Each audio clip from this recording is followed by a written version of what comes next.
The following is a presentation of the Belly Up Sports Media Network.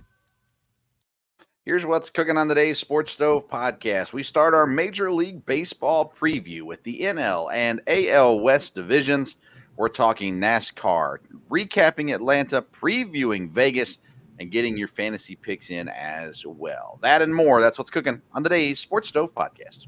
From Belly Up Sports and the Belly Up Podcast Network, you're listening to the Sports Stove Podcast with your host, Vince Stover. Hey, good looking, what you got cooking? How's about cooking something up to me? Welcome in to an all-new edition of the Sports Stove Podcast presented by Righteous Felon Jerky. Now is the time to join the flavor revolution, and you can do that at righteousfelon.com. And if you use the code STOVE15, you're going to get 15% off your purchase. So again, that's righteousfelon.com. Use the promo code STOVE15, and you get that 15% off your order each and every time. I'm the host, Vince Stover. I'm joined as I am every week by my dad, Dale Stover. Hey, Dad, how you doing?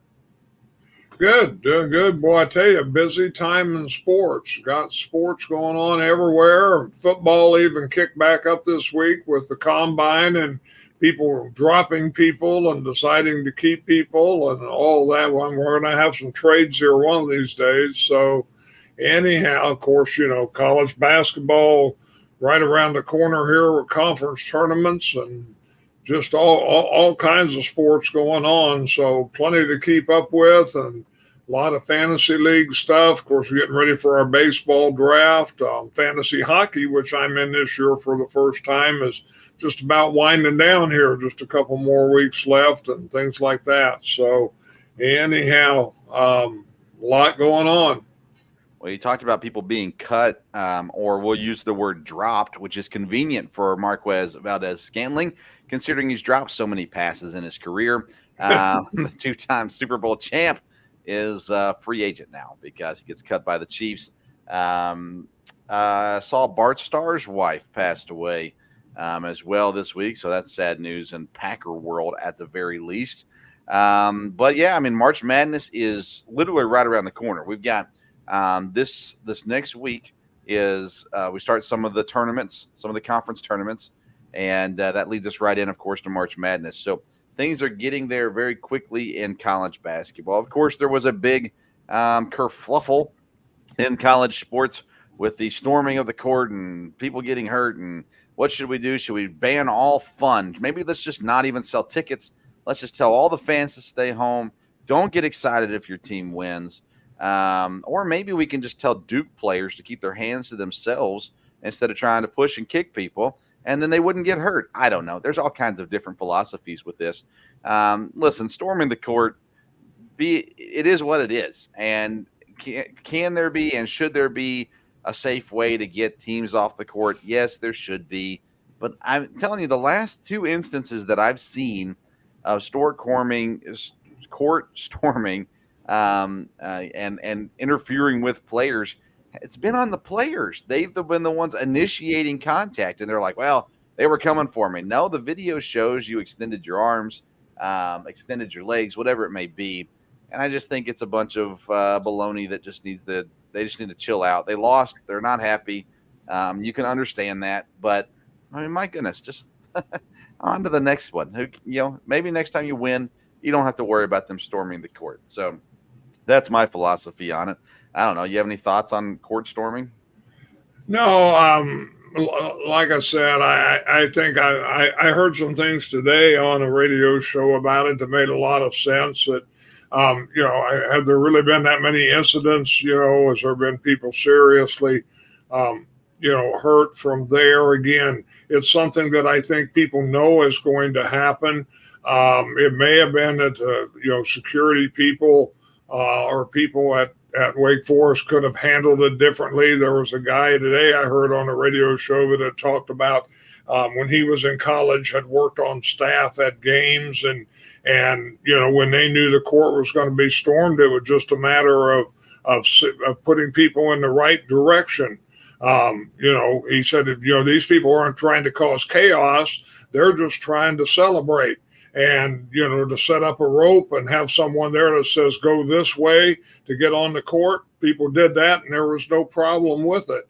I think maybe just trying to ban court storming or all of a sudden make it a big legal offense probably isn't something that would have to be done. Probably just an overreaction. You don't want to see people get hurt, but like we had talked about it, and you had mentioned that the Duke player had actually initiated contact, and so again, people just. I don't think it's something that takes people by surprise. You know what's going to happen, so get off the court. And, it doesn't happen at every game from there. So, I think more publicity will cause more problems. Because if you have a lot of publicity, then you're going to have some knucklehead going to say, hey, I can get on the news here if I jump on the coach or do this or do that. And that, like I said, what I heard today, and it made sense, was people are just celebrating. They're just coming out on the court to congratulate their team. And if you can keep it that way, then I think, I think it can be fine, but we'll see.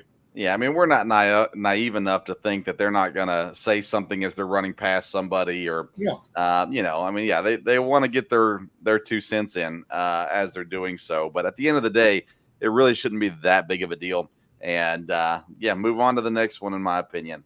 And like I said, beat them and you don't even have to worry about it. So that solves all the problems in the world. All right, so now we are starting into our Major League Baseball preview here for the season. We're going to start off with the West divisions. We'll cover both the NL and the AL West. And, looking at these teams and going through the lineups and the pitching staffs and things like that, I think both of these divisions could be in for some fun years. There is some bad teams included in these divisions. But let's start off with a team that surprised a lot of people last year going to the World Series, the Arizona Diamondbacks. Last year, we predicted that they would be better than expected. But even in saying that, I didn't expect World Series better than expected. So they had a good year. They've got some young guys. Corbin Carroll is 23. Alex Thomas is 23. Gabriel Moreno is 24. Geraldo Perdomo is 24. So they got some young guys in that lineup. They added Jock Peterson, who will more than likely be the DH most of the time. Eugenio Suarez at third base. So those are savvy veteran guys. And they got Christian Walker and Ketel Marte, who've been around for long enough now. Christian Walker's become one of the best first basemen in the league, especially when you look at fantasy side of things. But his production offensively is very, very good. Pitching staff is better than last year. Zach Gallen, Merrill Kelly, and Ryan Nelson all return. Eduardo Rodriguez comes over from Detroit, who had a phenomenal year last year in Detroit. So that's a pretty solid pickup as well. And closer Paul Sewald came over last year via trade, I think from Seattle. So he's the closer for Arizona this year.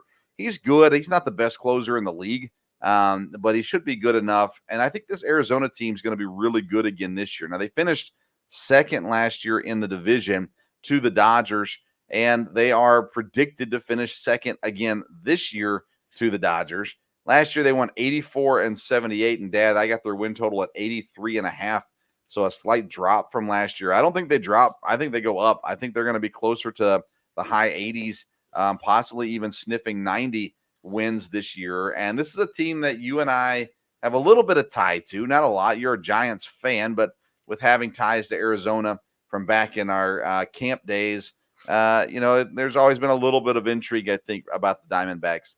Phenomenal year last year. The expectation from Vegas is about the same as last year. I think they continue to climb forward and are a little better this year than last year. What are your thoughts on the Diamondbacks?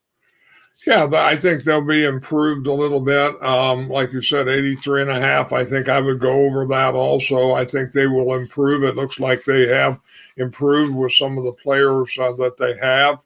Again, when you have young players, there's a lot of advantage to that. On the other hand, we'll see how they develop. But no, Arizona has a good fan base. Like you said, we have a little bit of background. I think I've been to more Diamondback games than probably any pro games I've been to, because we were out there for a little bit, and I was out there a lot in Arizona. It was really in the old days when they had the purple as their color. I don't know that I was ever there with the new color change. But, it's a great place to watch a baseball game. I know I've always enjoyed it there. And I think Diamondbacks would do well, should be improved. And I think the West, will be,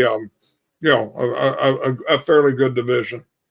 Yeah, their bench is actually decent. I mean, again, not superstars by any stretch of the imagination, but they went out and signed Tucker Barnhart. He's a non-roster invite, so he still has to make the team. But I assume he will, a catcher. Then you've got Jace Peterson, who maybe a lot of people don't know. I know because he was in Milwaukee for a time, but he comes over from Oakland, and he can play anywhere on the infield, and he can even play outfield if you need him to. And then Randall Grichuk from he came from the Angels in free agency this year. But again, these are all guys that can come in, fill in, and really help your team out. My biggest concern is probably the bullpen. More so last year, my biggest concern was the rotation. They survived it, and they improved this year by bringing in Rodriguez. So I think the bullpen is the question mark right now for Arizona. And if they can play well, then obviously Arizona is going to be able to hold on, win some games. And I think they'll have the offense for sure. Corbin Carroll, by the way, is an absolute blast to watch. He'll be 24 come season time, or partway into the season. But I mean, he's going to come in. He's electric. He can do everything. He's a great defender. He can hit the ball. He's got some power. He's got some speed. And I really like him. He's a lot of fun to watch. And then Christian Walker, like I said, one of the more underrated players in the game right now.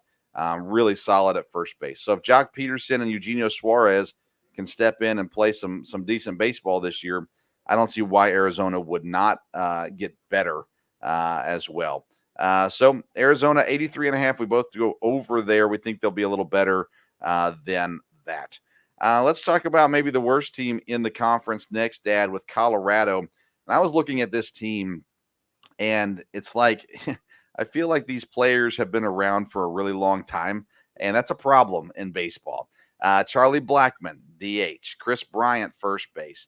They do have some younger guys. Nolan Jones will start at left field. Brendan Rodgers at second. Ryan McMahon at third. Elias Diaz at catcher. And then Ezekiel Tovar, he's a young guy at shortstop, is fun. And then they got two guys, Sean Bouchard and Brenton Doyle, filling out the outfield. When it comes to pitching, Dad, I don't know that they got better or not. Kyle Freeland, Austin Gomber, and Ryan Feltner all return.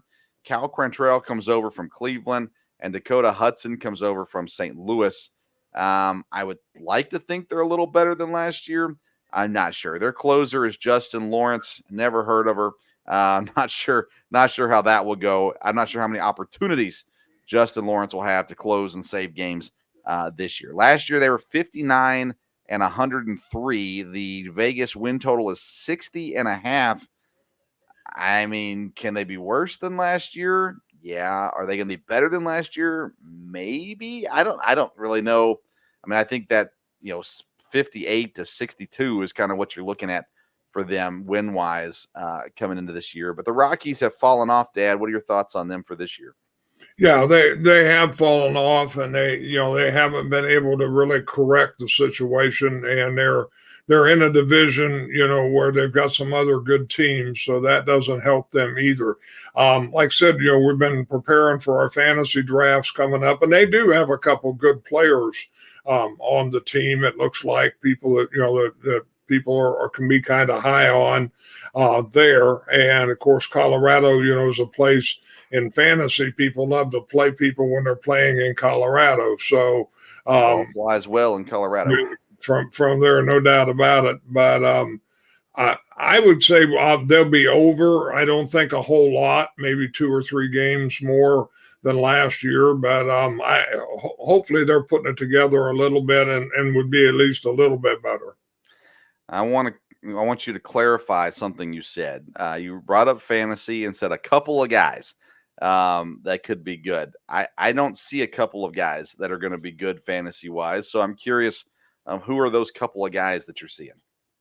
Well, you've got I don't have the names in front of me. There's an outfielder. I think Nolan you mentioned Jones. him, Nolan Jones, and is- I think there's yeah. one infielder that people talked about. Might be good there. Maybe two. Didn't you mention a young guy, Tavar? Tovar, yeah, the shortstop. Yeah, and then is it the second baseman? I think there's a guy. Brendan Rodgers. Yeah, so there was one other guy that they said. So, Okay. again, not high fantasy people necessarily, but people would look at, because again, they're going to be batting in Colorado half of the time. So Yeah. Nolan Jones is the guy fantasy wise for Colorado that I think is worth your time. The other guys are waiver wire pickups if they're doing well. I would not say good options. Nolan Jones should be. Everybody else, in my opinion, is a massive question mark. Colorado's not going to be in the hunt. If they do get in the hunt, we'll be absolutely floored and shocked. Let's go on to the Dodgers. Major disappointment last year. They won 100 games, yet they did not make the World Series. And so they made a splash in the offseason, bringing in Shohei Ohtani and, of course, Yoshinobu Yamamoto as well. They've got Mookie Betts, who's one of the most impressive players in the league.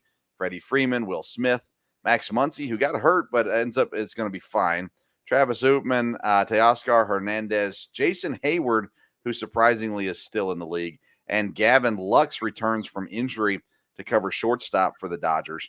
The rotation is good and can get better with health, but Yamamoto, they bring in Tyler Glasnow from Tampa. Bobby Miller, James Paxton is there, and then Emmett Sheehan will fill in for the time being until Wade Buehler comes back. Their closer is Evan Phillips. He's pretty solid, in my opinion, at the very least. Like I said, last year they won 100 games. The over-under in Vegas this year is 103.5. That's just because of Shohei, Dad. I actually think I might go under here, just because I think the rest of the division is going to be better, and I think they're still going to be high 90s, but I'm not sure they get to 100 this year, just because they got a top-heavy lineup. So I don't know. What are your thoughts on the Dodgers? Yeah, I would agree with that. I think they might be under that total just a little bit. Again, I think they're obviously the premier team in the division. But as we've looked at it, and as I've heard you guys talking on your baseball show, fantasy baseball show, and I would recommend that to people. There's a lot of good information there with you and Kevin Wilson, but and he's a Dodger fan, but the Dodgers are real heavy on their good players. They have some real superstars. All the way down the lineup, that's not the way it is this year, maybe as much as it has been in some of the other years. Doesn't mean those guys won't play well, and it doesn't mean, you've got a real stacked lineup there at the top, no doubt about it. But it'll have to be interesting to see how good a defense they play, and I think the key will be the pitching. Did Buehler come back? And if he comes back, is he anything like he used to be? There's some questions, out there. You don't know about Yamamoto, exactly how quick he will transition in. Glasnow, again, as I've heard different fantasy things, I've heard a lot of different things there, from he'll be great. It may not be the case. So, I think the pitching, see just exactly how strong that will be an issue, but the Dodgers obviously are a very good team and will be the favorite going in. Yeah, Walker Buehler, I have not been able to find a time frame for his return. He is throwing currently, and actually they said yesterday he was throwing 94 and hit 95 miles an hour, which would seem like a pretty positive sign that he'll be back before too horribly long. So we'll see on that one if that's exactly how it works out. If he comes back healthy, obviously that's a good thing for the Dodgers. Tyler Glasnow is an interesting one because he's a good pitcher. He's a very good pitcher. The problem is he doesn't pitch a ton of games. Last year he pitched 21 games. That's the best he's ever done. In 2022, he pitched 2 games, and 21, 14 games, and 20, 11 games, and 19, 12 games, and 18, 11 games.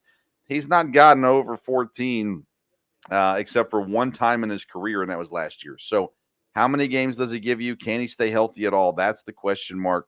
And I agree with you. I think pitching is going to be the offense will be there enough for the Dodgers if the pitchers can pitch well. Yamamoto, a big question mark, Dad. We don't know what he's going to be. I mean, he's never pitched in the majors before. He's looked good so far in spring training, but what does that even mean? Very little, in my opinion. So we'll see where it is. I do like Bobby Miller in that lineup, though, as well, in that rotation. So I think that's solid. You get Walker Buehler back. That really strengthens that the rotation for sure. Let's go down to the Padres, Dad. The Padres had a miserable season last year. They were not anything of what they were supposed to be. And yet they still pulled out 82 wins. They've had some changes. Juan Soto gets traded, so he's gone. And they still have Fernando Tatis, who, by the way, I think is 26 years old. So he's a phenomenal baseball player. They've got some stalwarts. Jake Cronenworth is there. Manny Machado, Xander Bogaerts. Ha-Seong Kim, who used to play all over the place, is going to settle in as the main shortstop this year with Bogaerts moving to second. Luis Campusano at catcher. Jerickson Profar in the outfield. Jose Azocar in center field. And they don't have a DH exactly lined up yet. Pitching-wise, Joe Musgrove, Yu Darvish, Michael King, who comes over from the Yankees, Pedro Avila, and Randy Vasquez, who also came over, I believe, from the Yankees. And then their closer is Robert Suarez. They lost a lot in the pitching room this year. But again, last year they were bad. So does it matter? I'm not sure. Their win total is at 81.5. They won 82 games last year. I think even with their losses, Dad, I think they're going to be better than last year. So I'm going to go over 81.5. I'd say it's probably in a similar range, would be my guess. I think it'll be in that range, and maybe it's just because, again, I have a team in that division that I like, but I don't see them rebounding a whole lot. So I'm going to go under that, just drop under that a game or two. Again, now, the pressure won't be on them like it was last year. So maybe they'll play loose and they'll do well. But like you said, there's probably some questions there. From the pitching standpoint, and they have some really good players and some guys that have potential to be stars. Some of the other guys that have been around a little bit, will they continue to do well? Will they regress? I think it's going to take a year or two for San Diego to get back in sync. So we will see. I'll go under that one just a little bit. Okay. Our first disagreements of the day. I like it. All right. Pitching's everything. I mean, for San Diego, if Michael King is what he's supposed to be, well, then things work out just fine. If he's not, then, well, things don't work out fine. So we'll see. I'm concerned about the bullpen there also. All right, let's get to your Giants. San Francisco won 79 games last year. They're going to have a leadoff guy on Jung-Hoo Lee. Comes over from, is it Taiwan or Japan? I forget which one he came from. But over Korea. Yeah, I knew I was close. Thairo Estrada at second base. Lamonte Wade at first base. Jorge Soler comes over. Good signing for them. Probably going to focus in at DH. Michael Conforto back in left field. Wilmer Flores at third. Yastrzemski in right field. Patrick Bailey, the catcher, and Marco Luciano at shortstop. Pitching-wise, they go Logan Webb, Kyle Harrison, Jordan Hicks, who comes over from Toronto, Tristan Beck, and Keaton Wynn. Their bullpen is solid, Dad. They got the Rogers twins, Camilo Duvall with the closing spot. 79 wins last year. 81.5 is the number Vegas is handing out. I think they go over 81.5. Probably, I don't think by a lot. I think them and San Diego are going to be very similar again this year. But I think there's potential here for the Giants to have a better year this year than they had last year based off of their bullpen, which is really solid. Yeah, I'm a Giant fan, but I do think they'll be better. It's going to depend a little bit with some of these guys, the free agents they brought in. How good is Lee going to be over here? He could make a big difference. The outfielder they picked up, Solar, will he make a big difference? They have some veterans. They have some young guys. They've played some young guys the last few years. And so we'll see. Pitching, again, will be the issue. They have a couple really young pitchers in the rotation. If those guys end up doing well, Harrison and some of the guys, then that would make a big difference. Webb's supposed to have a really good year. And like you said, the bullpen is very good. So, and they got a new manager. And so we'll see how that goes. I think the Giants, will have a decent year. I'd like to see them be able to get in the playoffs. We'll see if that's the case. But hopefully they can be competitive in the division there, and I think they will be. Yeah, and they also signed Robbie Ray, by the way, but he's going to be out for at least the first half of the season, if not longer. So we'll have to see. Kind of what happens there, and when he does come back, how effective will he be? You talked about young pitchers, Dad. Their oldest pitcher's 27, and Webb, Hicks, and Beck are all 27, and then Kyle Harrison's 22. So what does he have? What can he show up and do? Of course, as well. Pitching's everything for every team. You got to have it. I am concerned about the offense for San Francisco, though, Dad. I think Jung-Hoo Lee can be okay. Jorge Soler's that's a good signing. The rest of the guys, though, where are they going to fit in? What are they going to do? We will wait and see. Let's keep it moving, though. Let's head out to the American League West now. And we'll start with Houston. Houston is that team that just kind of is always there, and they made some big signings this year as well. Jose Altuve signs long-term. He's going to finish out his career in Houston. Jordan Alvarez is back. Are you excited about that? I'm not sure. Alex Bregman in a contract year. That's going to light up the world. Kyle Tucker, Jose Abreu, who fell off the world last year, needs to make a comeback. Yanier Diaz at catcher. Chas McCormick in the outfield. Jeremy Pena and Jake Myers round out the lineup. Pitching-wise, Justin Verlander, Framber Valdez, Christian Javier, Hunter Brown, and Jose Urquidy. And they got closer Josh Hader added to the rotation or the bullpen this year with an already good bullpen. Comes in, and that should make a big help and boost.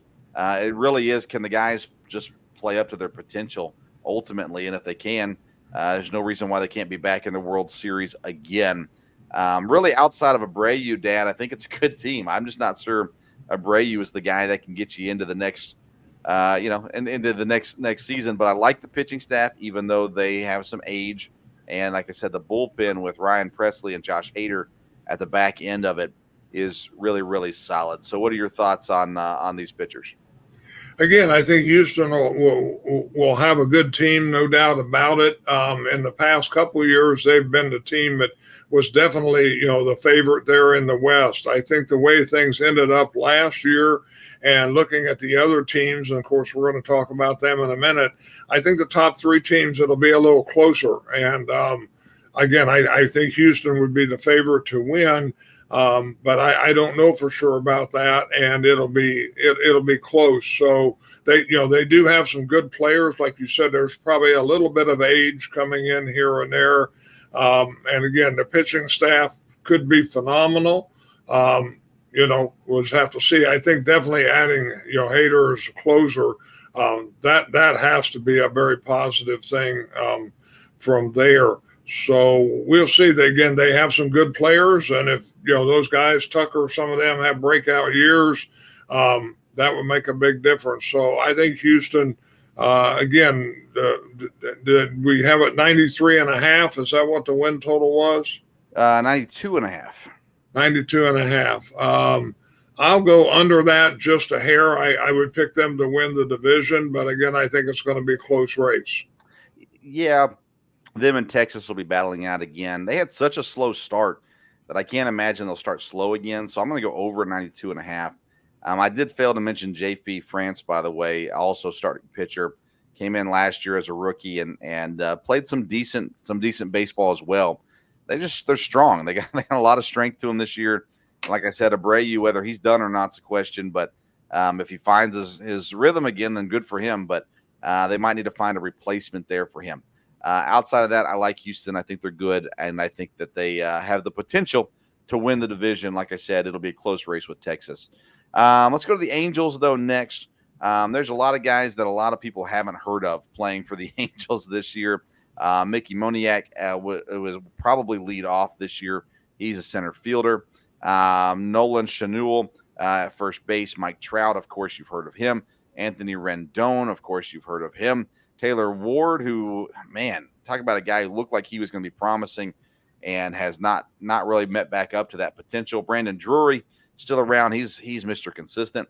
Luis Rengifo, second base. I don't know how to say his name. Logan O'Hoppe at catcher and Zach Neto at shortstop. Pitching-wise, Dad, man, this is just a really sad rotation. Reed Detmers, Griffin Canning, Patrick Sandoval, Tyler Anderson, and Chase Silseth, and the closer, Carlos Estevez.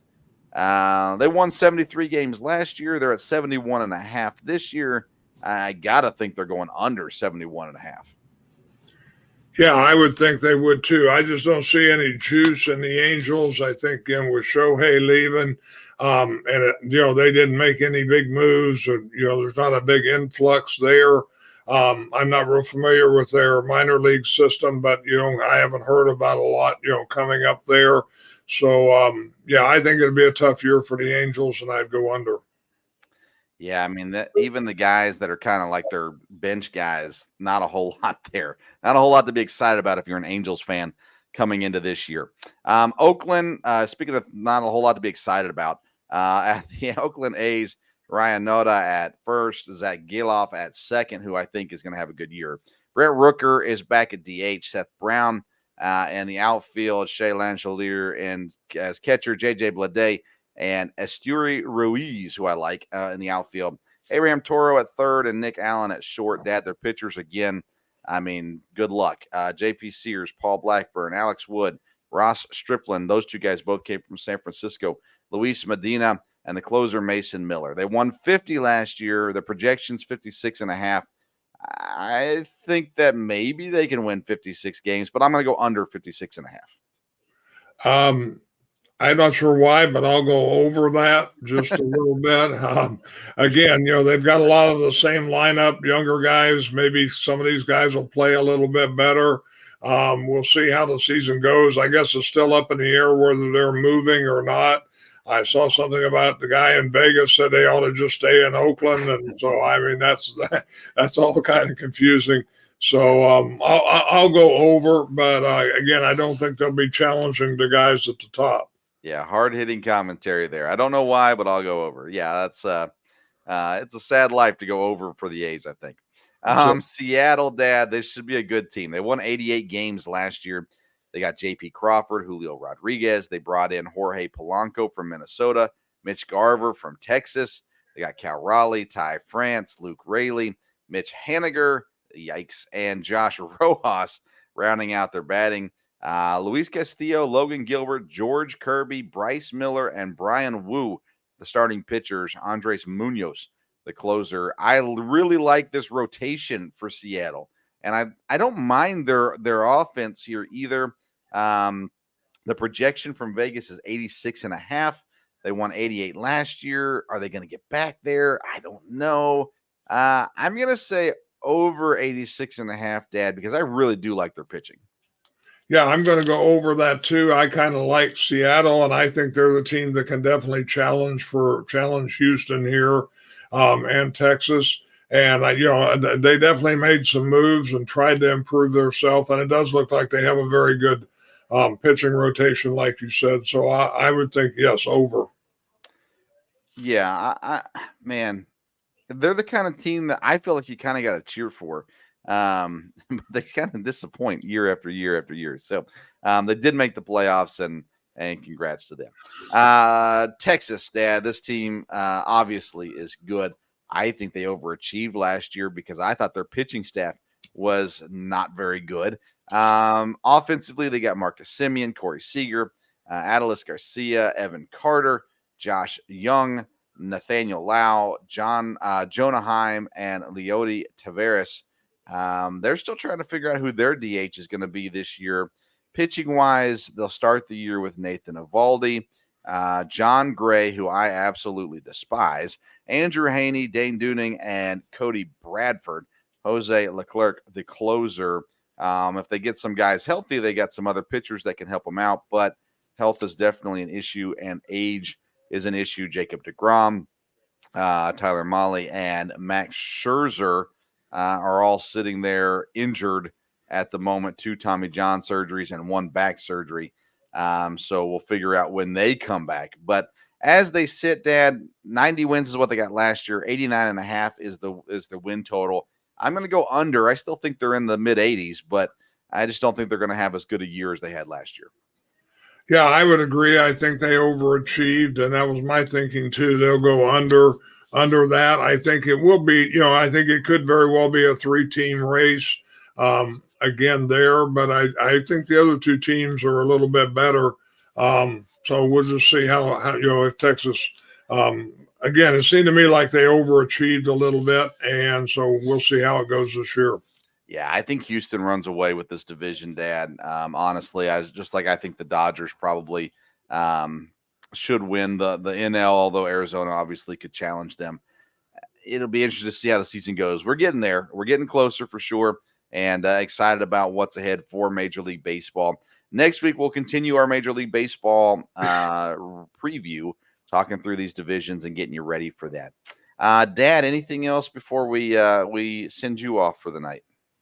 No, you had mentioned about Cherry Starr, Bart Starr's wife, passing away, and a great part of the Packer organization, a great part down in Alabama.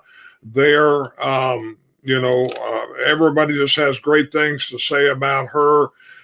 She stayed involved. I was reading this week that Bart Starr always had a tradition where he would write a kickoff quarterback letter at the start of the year to the Packers starting quarterback.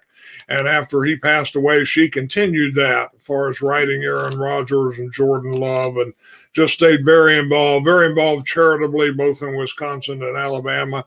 And so condolences to the family there. And, I think they were great folks. I never met her. I did get to meet Bart Starr once and chat with him in the airport. Great guy, of course, very, just a tremendous person. And so a real loss there in the Green Bay community. So, but no, nothing else, a lot going on. We'll have a lot of basketball to talk about here in the near future and a lot of things there. And looking forward to listening to your NASCAR broadcast. You got me in the fantasy league, and if I can learn how to get my drivers registered, I'll be in good shape. But yeah, I used to follow NASCAR a little bit, and so it's kind of fun to watch it again, especially with all a lot of new guys and a lot of people who I remember when their dads used to race. So anyhow, a lot going on, and we'll see you next week. All right, we're gonna say bye to Dad. We're gonna take a quick commercial break. When we come back, we're talking NASCAR with Chris Prince from BellyUpSports.com. First, a quick word from our sponsors at Righteous Felon Jerky. Say hello to America's most wanted craft beef jerky. Over 15 flavors with all kinds of character. The #1 jerky gift box and all natural black Angus quality made right here in the US of A. Taste the flavor revolution at RighteousFelon.com. Use the promo code STOVE15 at checkout. That's RighteousFelon.com. Promo code STOVE15 at checkout. All right, welcome back into the Sports Stove podcast. It is now time for a segment we like to call the Sports Stove Final Word.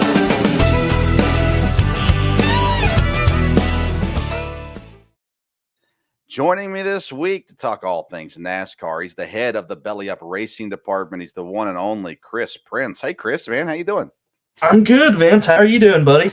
I am living the dream, my friend, living the dream. Hey, good to talk with you. We originally had planned to chat with you back at the Super Show back at the beginning of the NASCAR season, and schedules, everything changing and raining and all that good stuff didn't work out for us. But I'm excited to get you on tonight because we have had a fun start to the NASCAR season. Of course, Daytona was Daytona. And at the end of the day, you can always live with that. Atlanta showed up this week, though. And let's start with that. The excitement. First of all, obviously the finish was phenomenal, but to see the amount of just problems the drivers had throughout the race, to me was incredibly entertaining. What did you think about Atlanta this week? Yeah, I completely agree. Honestly, it was. I remember when I heard Junior talking about it on his podcast over the offseason. He was like, "I believe this is going to become the hottest ticket," like predicting it on the schedule.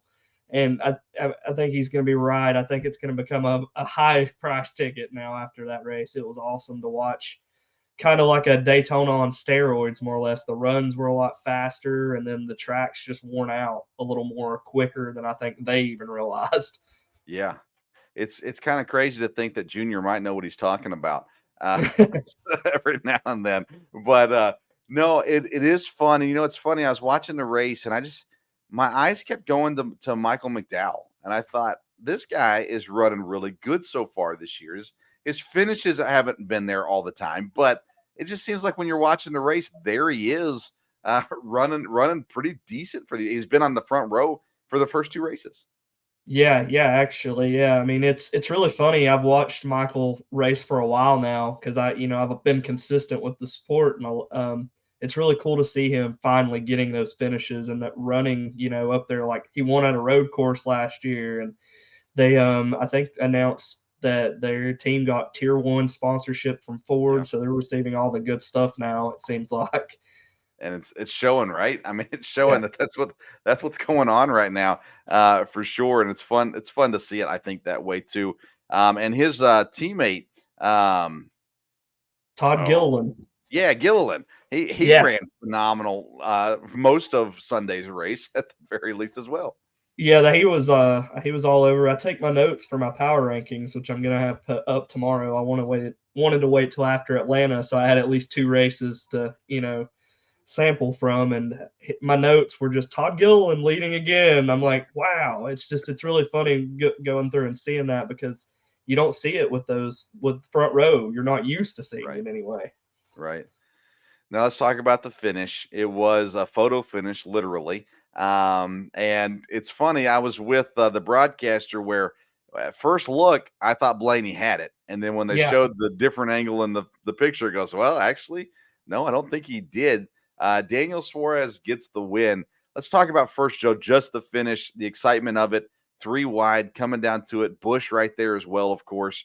I was surprised that the TV broadcasters weren't more animated at it personally, because I'm sitting there going, Yeah, oh my actually, goodness. I would have expected Clint at least because he's the one who gives me that type of energy more or less, or tries to from week to week. But yeah, it was kind of cool though when you saw from the booth's perspective video. I don't know if you saw that replay on Twitter. Yeah. How they got up and they're like putting their arms around each other and they're like, "Can you believe this? I don't know if I believe it, but can you believe this?" It was really cool. I loved I saw it develop when Kyle was when he got his run off of the turn, and I was like, they're gonna wreck. That's what I'm thinking in my head, and then they just didn't, and it wound up finishing. So it was awesome. Yeah, I heard Daniel Suarez today. He was, or I think maybe it was yesterday, but he was on the Dale Jr. Download, and he was just talking about, hats off to all the drivers for not wrecking there at the end. It was a wild day, it sounds like, but nonetheless, Suarez comes out on top, and I want to get your thoughts on this with the playoff picture. Suarez getting a win. It's not to say that he couldn't have won. Obviously, he can, but you kind of think him more on the road courses than you do on these kinds of tracks. And now he wins on an Atlanta. And I started to think, you know what, this could really make for an interesting playoff, because let's say he wins a road course this year. Then you now you're kind of limiting who else can be in the playoffs a little bit with this, in my opinion, at the very least. I'm interested to get your thoughts on how you think Suarez's win affects the playoffs. Oh yeah, absolutely. I definitely think it's going to have some effect on someone that you're not looking to struggle that much and be around the bubble when it comes down to it. But the bubble drivers, I think, are really going to be affected by the one-off wins like that. And if he's able to grab another one, then it makes it a little harder for those bubble drivers to lock themselves into the playoffs. But that's kind of the thing I like about this format in a way, is the wrenches it can throw in the plans for the bigger teams. It makes things a little more interesting. I like the format as far as the playoffs go. I'm not a huge stage guy. Don't love Yeah. stage breaks, that kind of thing. But when it comes to the playoffs, I like the idea. I like the idea of winning you're in.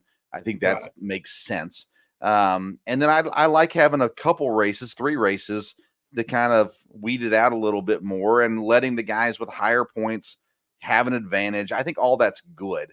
I actually, as a guy, and again, I was out of the sport for like 8 years, came back last year, started paying attention again. And one of the reasons why I left the sport is because I didn't understand the stages. so, so I was like, whatever. I just won't watch. That being said, I think the playoffs are a lot of fun, and I think Suarez now. I think it definitely it'll start putting pressure on. Maybe not right now. It's going to start putting pressure on guys as we get into late July, Yep. August, where all of a sudden it's like, hey, we got to get a win, and we got to get it now. And especially if Suarez gets a second win, it's gonna start being interesting. Yeah, I mean, especially for those drivers that are struggling, like already, like they've had good cars, but they just don't have the good finishes, like Joey Logano's and Yeah. Brad Keselowski's and guys. Those are the guys that you're used to seeing win. So if they don't win, they could be down there fighting for the playoff spot. Definitely. Let's talk about Bubba Wallace. I'm not a Bubba Wallace fan. I'm not a Toyota fan either, and there's a few things that line up there. And but he has finished, I think, 5th in both races so far this season. And out of the 2311 cars, he's not the one that I thought was going to be running as well to start the season. Are you surprised by so far his success versus his teammates' lack thereof? And what do you make of what he's done so far? I know it's really early in the season. Right. Yeah. I mean, you got to take that into consideration too. But I'm not surprised, I'd say, because Bubba is one of the better drafting style drivers in the series right now. I mean, he doesn't necessarily have the wins to show for it like Blaney or Logano or Keselowski, but he's always consistently up there. I mean, he's finished second in the Daytona 500 twice.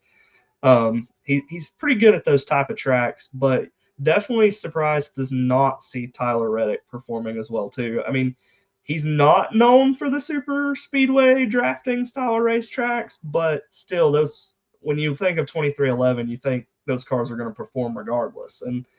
But I think you might want to keep an eye on him this weekend. Vegas suits his driving style real well. Well, perfect. Let's get into Vegas. Vegas is coming up. We'll talk fantasy here in just a moment. But fantasy is coming up. We've seen Fords perform really well when they're by themselves. They're sitting there and qualifying very, very well. We've seen them get caught up though in the wrecks so far. So they've not finished strong. Chevy does Chevy things.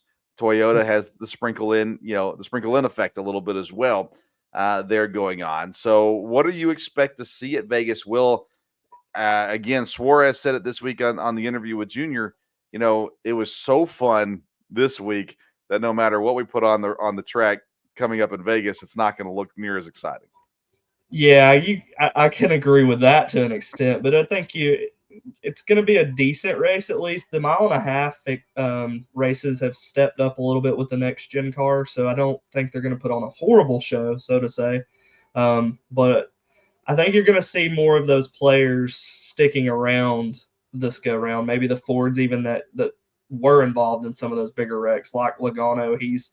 He's pretty good at Vegas. And then, Keselowski and Buescher showed last year that they could win on, or Buescher did anyway, that the team could win on a 1.5 mile track or bigger anyway. So I just don't know about the new noses on those cars, on the Fords and the Toyotas. That's still the big thing. They showed what they can do in the aero, drafting style tracks, but this will be a little different to see what it actually does for handling and stuff like that for them.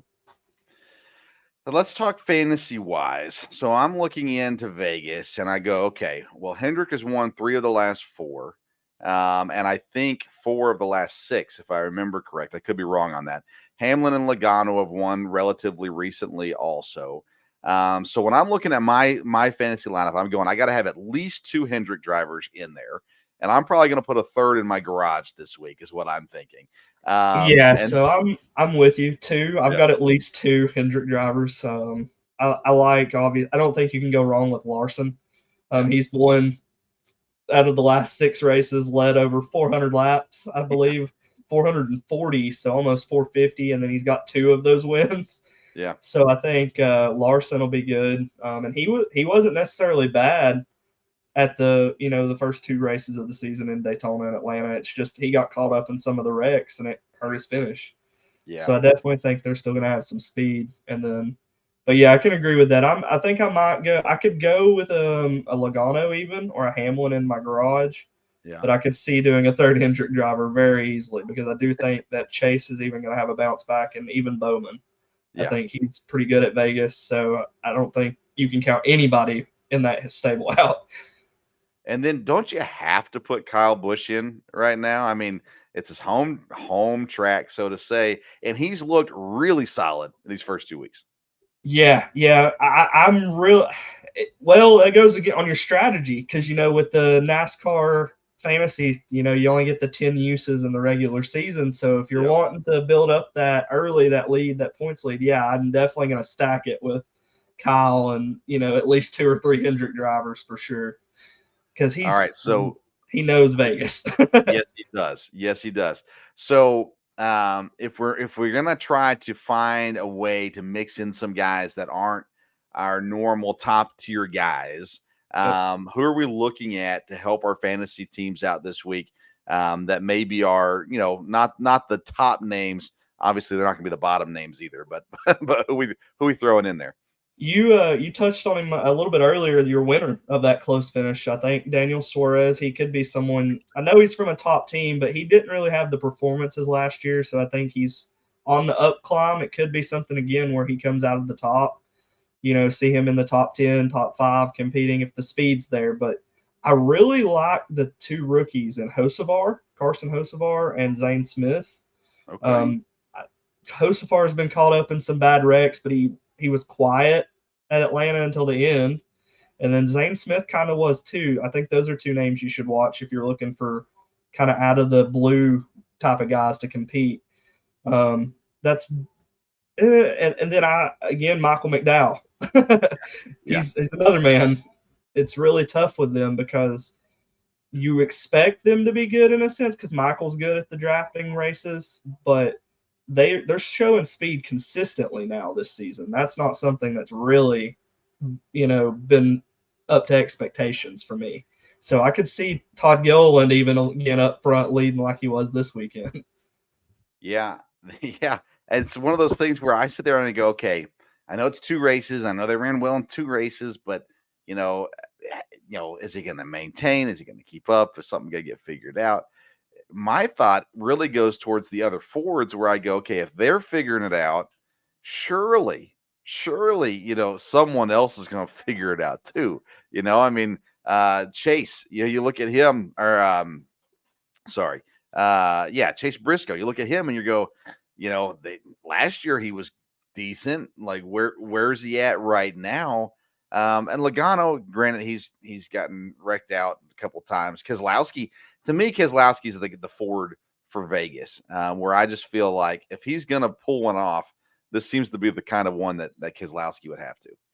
Yeah, him. I mean, definitely, I could agree with you on that for sure. The Fords are hard for me, just because again they do have the new nose. So I don't know what that's going to do for them. But you're right, in their qualifying speed, they were good.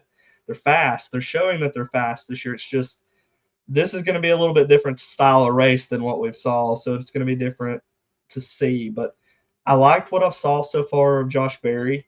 I know that's your guy of interest there. I like what Josh is doing. I know it's not been loud and bright, but he's doing what Kevin Harvick kind of did. You notice him in that top 15 to top 10 type of running, somehow near the end of the race if he can keep the car clean, which is hard to do at the super speedways and stuff.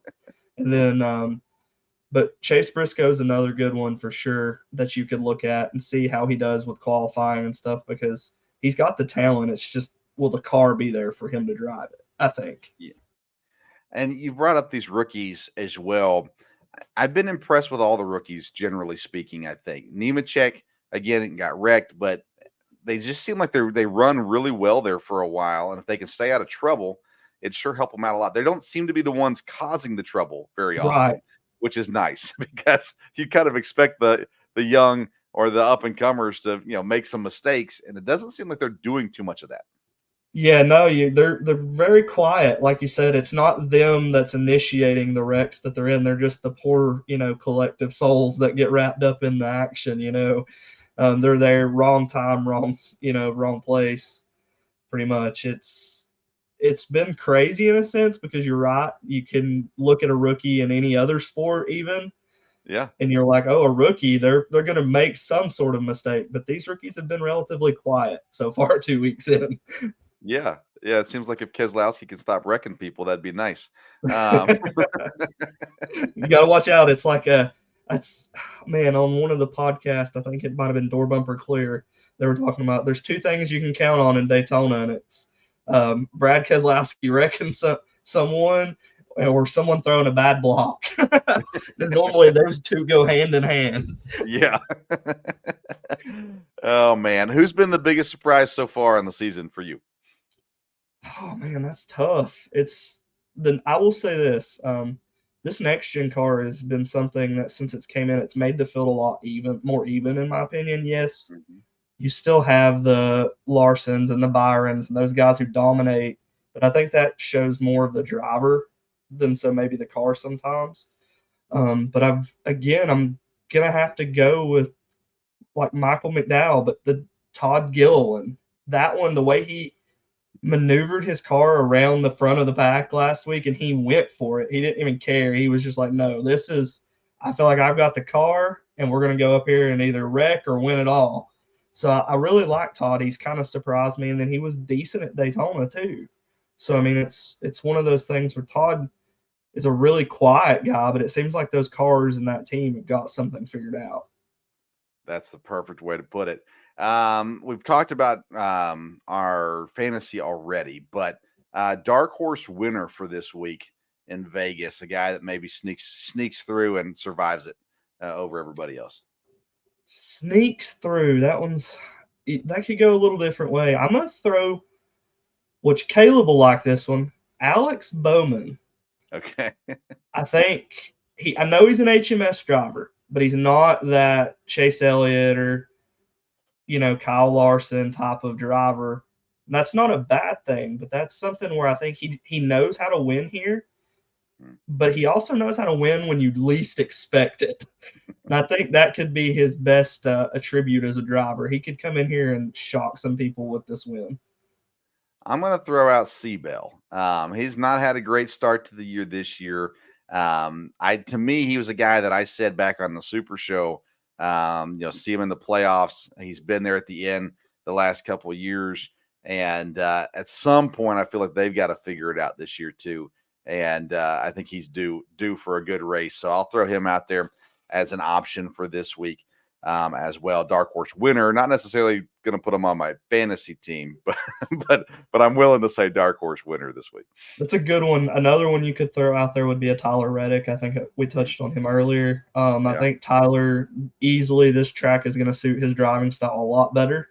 So it wouldn't surprise me at all to see him up there leading, if not down, to competing for the win when it comes down to the checkered flag. Awesome. All right, so tell us, you got your power rankings coming out this week, right? Yep. And that's, of course, on bellyupsports.com. Yep, dropping that. I'm going to try to get that dropped tomorrow. And then, of course, Caleb and me, we've been trying to work on our odds. We've come up with a 3-driver system. We choose 2 that we like, and then we 1 to stay away from. So that'll drop tomorrow morning as well for all our NASCAR fans out there looking for some last-second betting help or early betting help because we got ahead of the schedule this week. But, yep, dropping those tomorrow. Pretty excited about it. The power rankings are hard. It kind of challenges me in a way because I do enjoy the sport so much, and then it's hard to set down and all these drivers. You look at them and narrow them down to. I do a list of 15, but I've got 20 on my personal list that I keep up with throughout the season, just because I want to see how they're doing and if they deserve to even make that jump into the top 15. So yeah, I tell you, I did baseball power rankings last year, and I ranked all the teams every week. and it's taxing, man. It's is. it's not as easy as people think. Well, if you just put them one through whatever, then that's one thing. But if you explain why you've got them there, oh my Exactly. goodness, man, it takes time and effort, and you actually got to pay attention. All that kind of stuff too. You lax anything. It's NASCAR's really good though. Their coverage of I feel like, well, the broadcast could be better. We won't talk about that tonight. That's another story, another time. But they're really good with how they can display their stats and stuff. Their app will give you lap by lap, incidents, the way things are. So if you do miss something, it's not the end of the world, but definitely I try to watch every lap and take notes on my phone. My wife, she knows when I'm watching the race. She kind of just sits over there and lets me do my little thing because it's my time. But yeah, it's definitely tasking, but it's something I kind of like to do. Like I said, the challenge of it almost in a sense. Yeah. Well, and you brought up the app. The NASCAR app is one of the best sports apps out there. I mean, it's top notch. I appreciate it because if I can't watch, they have the radio broadcast on there you can listen to. They give you, like you said, so much information during the race. It's a really solid app. So shout out to NASCAR on your great app. You're right. Broadcast could be a little better. It's not the end of the world, but it could be a little better. And I'm curious to still see, because NBC hasn't announced exactly everybody that's going to be there yet when they take over. Junior's still without a contract. And, I really like Junior. I was a Junior fan, so I'm a little biased, I guess. But I like him on the broadcast. I'm the complete opposite. I wasn't a big Junior fan when he was in the sport. It's funny because I'm a Chase fan, personally, when I'm not doing things. I pull for, my driver, but it's not for the reasons you may think, or most people may think. I'm not just a fanboy. I actually grew up about 45 minutes away from Dawsonville, Georgia, and my grandpa was a Bill Elliott fan. Yep. Never realized myself, honestly, until I was like later on in my, my age, like 11, 12, that we even lived that close to Dawsonville and that Bill was from Dawsonville. Yeah. So naturally, I followed Casey Kane because he took over for Bill Elliott. Mm-hmm. And then I heard when Chase was coming up, I started to follow Chase's career because Chase is actually a little younger than me. His birthday, he was born the same year, just in November, to where I was born in May. So I just naturally picked up following Chase, but it's fun. It's really been fun for me. And then now I've got little boys. My oldest, his name is Christopher as well. And he just realized the other day, because he's in first grade and he's starting to read better now, that Christopher Bell has the same first name as him. So now he's in here pulling for the 20 car of Christopher Bell because he shares the name with him. So yeah, that's fun, man. That's so fun. Yeah, that's exciting times. Well, listen, you're very helpful, and I'm looking forward to having you on throughout the season as well. Vegas, of course, is this Sunday. Again, all your content can be found on bellyupsports.com. Where can people find you on social media? Yep, bellyupsports.com. I do run my own little NASCAR page on Facebook. It's a NASCAR, or Everything NASCAR for NASCAR fans. It's a long name, but I was a little younger when I came up with it, and I've just stuck with it. So, but you can find me on Twitter, Everything NASCAR. I do that on there as well, where I just post strictly NASCAR stuff, and I love to talk. So that's my main NASCAR page. Or you can find my personal Twitter, Prince Chris 54, and we can talk some Georgia Bulldogs, some Falcons. We can talk a little more than racing there if you want to. I'm good with that too. Awesome. Well, Chris, again, man, I appreciate you taking some time for us tonight and sharing some knowledge for us too. Good luck on your fantasy team. You're in second place currently, yep, right behind me. I started the league, so I have to win. That's just the rules. But but no, you're right there on my heels, sniffing. I'm sure you'll pass me very, very soon. But again, dude, I really do appreciate you coming on tonight. Yeah, man, it's been fun. We'll do it again for sure soon. All right, sounds good. Chris Prince from BellyUpSports.com. I want to say thank you to everyone who tuned in tonight. If you missed any part of the show, you can go back and watch it on YouTube. We're on the Belly Up Sports YouTube page or on the Sports Stove YouTube page. And the audio will be available wherever you get your podcasts as well. A reminder to visit righteousfelon.com. Use the promo code STOVE15 at checkout, STOVE15. You're going to get 15% off your purchase. It is phenomenal jerky, I promise.